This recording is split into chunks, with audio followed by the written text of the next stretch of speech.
अस्सलाम वालेकुम। आज हम देखेंगे कि हम उर्दू लिखने में कौन सी 12 गलतियां करते हैं। पहली, उर्दू के मुरक्कब अल्फाज अलग अलग करके लिखने चाहिए, क्योंकि आमतौर पे कोई भी लफ्ज़ लिखते हुए हर लफ्ज़ के बाद एक वक्फ़ा छोड़ा जाता है, इसलिए ये लफ्ज़ खुद ब खुद अलग अलग हो जाते हैं। दरअसल उर्दू तहरीरी तौर पर तवील अरसा कातबों के सुपुर्द रही, जो जगह बचाने की खातिर और कुछ अपनी बेइल्मी के सबब बहुत से लफ्ज़ मिला कर लिखते रहे, जिसकी इंतहाई शक्ल हम आज शब्कों की सूरत में देख सकते हैं। बहुत से माहिर लिसानियात की कोशिशों से इन अल्फाज को अलग करके लिखे तो जाने लगे हैं, लेकिन अब भी बहुत से लोग इन्हें बदस्तूर जोड़ कर लिख रहे हैं। बात यह है कि ये उर्दू के अलग अलग लफ्ज़ हैं, तो मुरक्कब अल्फाज की सूरत में जब इन्हें मिला कर लिखा जाता है तो ना सिर्फ पढ़ना दुश्वार होता है, बल्कि इनकी शक्ल भी बिगड़ जाती है। मदरजा झैल इन अल्फाज की 12 इकसाम या तर्ज हैं, जो अलग अलग अल्फाज हैं। इनकी सूतियात और आवाज़ को सामने रखते हुए इन्हें अलग अलग लिखना ज़रूरी है। जबकि, चूँकि, चुनाचे, क्योंकि, हालांकि, के लिए, इसलिए, इसको, आपको, आपकी, इनको, ताकतवर, दानिश्वर, नामवर, कामयाब, कमयाब, फतहयाब, सेहतयाब, गुमनाम, गुमशुदा, खुशगवार, खुश शक्ल, अलमनाक, दहशतनाक, वहशतनाक, करबनाक,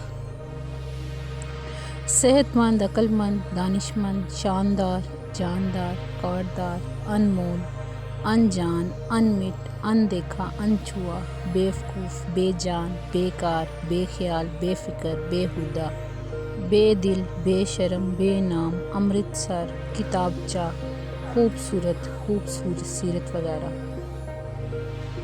दूसरी, उर्दू लिखते हुए हमें यकसा अल्फाज मगर मुख्तलिफ इमला के अल्फाज का ख्याल रखना चाहिए, जैसे के और के, सही और सही, सदा और सदा, नज़र और नज़र, हामी और हामी, सूरत और सूरत, मारका और मारका, कारी और कारी, जाना और जाना वगैरह।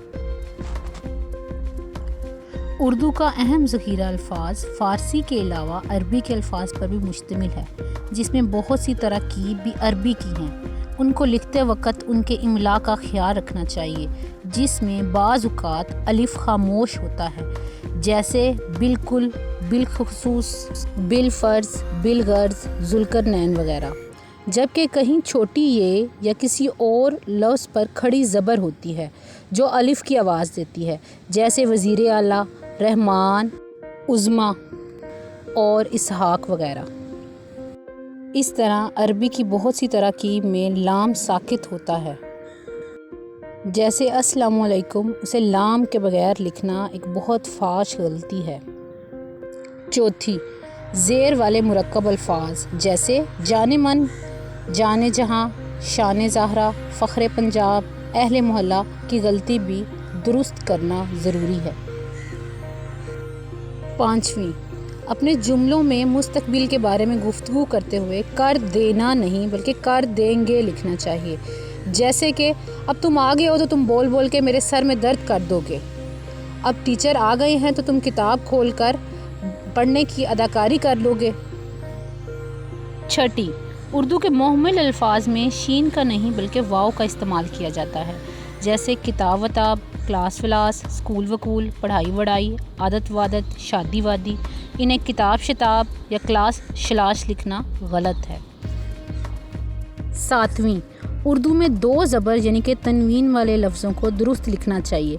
इसमें 2 ज़बर मिलकर नून की आवाज़ देते हैं, जैसे तकरीबन, अंदाज़न, आदतन, असलहन, नस्लन, ज़ाहिरन, मिजाजन वगैरह। आठवीं, किसी भी लफ्ज़ के इमला में नून और बे जहाँ मिलते हैं वहाँ मीम की आवाज़ आती है, इसका बिलखसूस ख्याल रखना चाहिए।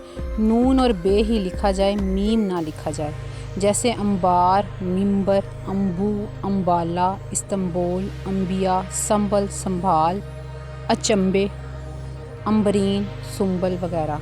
9वीं, उर्दू के उन अल्फाज की दुरुस्ती मलहूज़ रखनी चाहिए जो अलिफ़ की आवाज़ देते हैं, लेकिन किसी के आखिर में हे है और किसी के आखिर में अलिफ़। انہیں لکھتے ہوئے اگر غلطی کی جائے تو ان کے معنی میں زمین آسمان کا فرق پیدا ہو جاتا ہے، جیسے گلا اور گلا، پیسا اور پیسا، سارا اور سارا، زن اور زن، دانا اور دانا، علینا اور علینا وغیرہ وغیرہ۔ 10ویں، الف کی آواز پر ختم ہونے والے الفاظ، چاہے وہ گول ہے پر ہی ختم ہو یا الف پر، انہیں جملے میں استعمال کرتے وقت بعض اوقات جملے کی ضرورت کے تحت جمع کے طور پر لکھا جاتا ہے، حالانکہ وہ واحد ہی ہوتے ہیں۔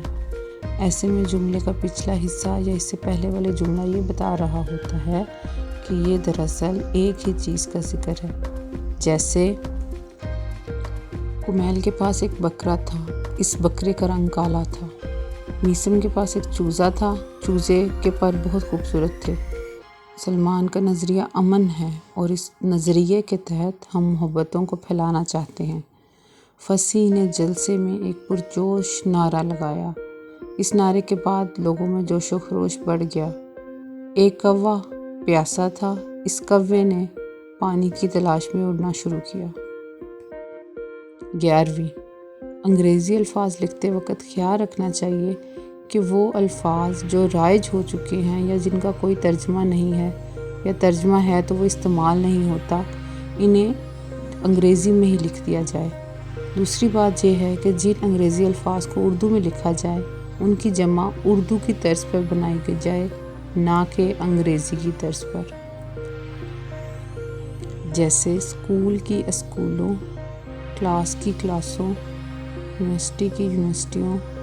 تیسری بات یہ ہے کہ انگریزی کے بہت سے ایسے الفاظ ہیں جو ایس سے شروع ہوتے ہیں لیکن ان کے شروع میں الف کی آواز ہوتی ہے، انہیں اردو میں لازمی طور پر الف کے الفاظ کے ساتھ لکھا جائے، جیسے school, stop, staff, station, smile, style, story, star وغیرہ۔ لیکن ایسے الفاظ جو شروع ایس سے ہوتے ہیں لیکن ان کے شروع میں الف کی آواز نہیں ہے، انہیں الف سے نہیں لکھا جائے گا، جیسے سچویشن، سورس، سیمسٹر، سائنوپسز وغیرہ۔ 12ویں، ہندوستانی فلموں نے اردو پر جو بھدا اثر ڈالا ہے ان میں سے ایک یہ ہے کہ وہاں وہ الفاظ اپنا کی جگہ پہ میرا بولتے ہیں۔ ہمیں اردو لکھتے وقت اسے ٹھیک کرنا چاہیے، اس لیے میں نہیں میرے بلکہ اپنے لکھا جائے، جیسا کہ میں میرے گھر میں میرے بھائی کے ساتھ بیٹھا ہوا تھا، یہ بالکل غلط ہو۔ درست جملہ یہ ہوگا کہ میں اپنے گھر میں اپنے بھائی کے ساتھ بیٹھا ہوا تھا۔